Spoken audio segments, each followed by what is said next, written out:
over the winter, when I wasn't able to work up here very much, I spent a lot of my time trying to gather the materials that I knew I would need. Now, I tried to be very picky about everything that we're using up here. I tried to, number one, be aware of the recycled factor. We're a huge fan of repurposing and recycling products. I also wanted to do everything I could to support our economy, as I was a small business owner for almost 10 years. And so when I got serious about insulation, I knew I had a couple of factors I needed to consider. Number one, I needed something that had a very high R value. I despise fiberglass insulation. For 15 years, I was a plumber crawling around in attics, and I'm telling you, fiberglass insulation should be illegal. Frankly, if I die from something, it'll probably be from some fiberglass that got in my lungs years ago and eventually turned into cancer or something like that. I hate fiberglass insulation, and frankly, it doesn't have the greatest R value. It's just cheap. I considered the spray foam, the urethane foam, and it has a wonderful R value, probably one of the best R values. And on top of that, it seals really well, but it's super, super expensive. And then on top of that, it has a tendency to off-gas. And in some cases, people have never gotten over some of those smells.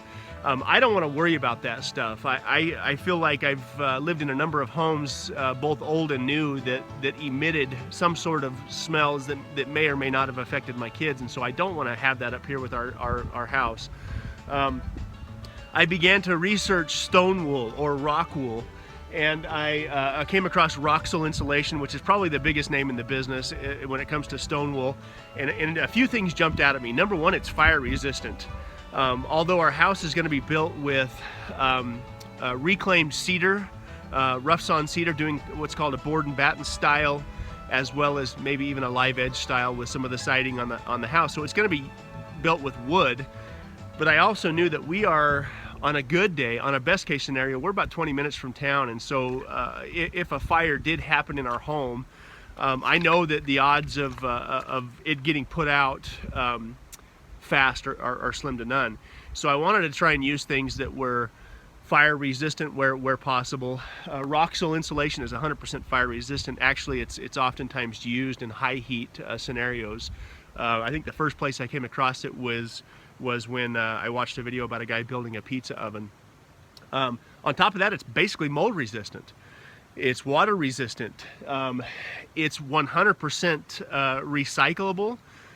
It's also made from stone. It's basically, if I understand it correctly, it's basically made from like lava rock. It's also made up in Canada. Now, when I couldn't buy local, when I couldn't support my local economy, I definitely tried to stay in North America, and to know that this stuff was manufactured up in Canada was huge. It also has a great R value. And then on top of that, I can install it myself. Now, you still need to wear safety glasses and even preferably a respirator when installing it, because there is a potential for fibers to come off. But we chose to go with Roxul insulation. Great company, very, very, very environmentally aware of their products. You know, I ended up getting almost 75 bags of insulation over winter. And they sat down at Vance, the backhoe operator's house, because I couldn't get him up here. And yesterday, he had some extenuating circumstances where I needed to get him off his property. But on top of that, I'm trying to get everything up here and ready as soon as we start framing, so we can install it. So Roxul insulation makes a 4-inch bat, a 6-inch bat, and I think an 8-inch bat is as thick as they go. We will use this everywhere we can. It's also a great sound deadener, by the way. I'm super happy to be using their products, and both the shop and the house will have the Roxul insulation in the walls. So I'm gonna go ahead and tarp this. The weather's still not very good, although it looks like in the next few days it's gonna hopefully dry out and start to get real warm. But I'm gonna go ahead and tarp this and get it covered up and have it here ready. So as soon as we do dive into to building, it'll be right here and ready to go. It's slicker than snot as usual, but I've got to get this insulation stacked in a way that I can tarp it and it'll be protected. Probably the single worst day to do this, but I got to get it done.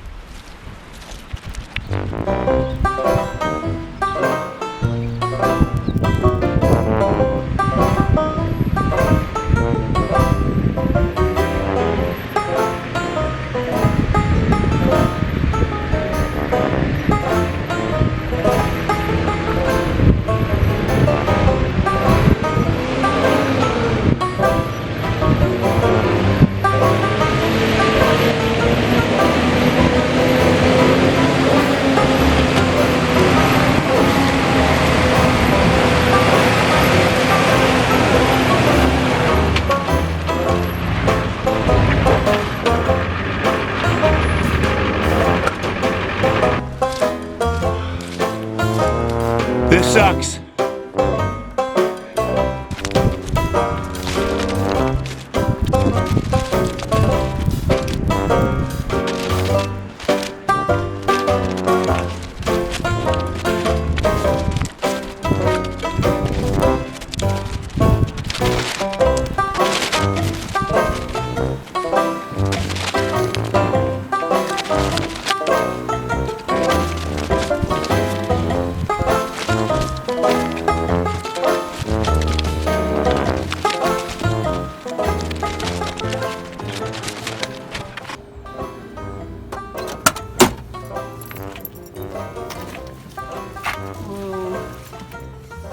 Not big.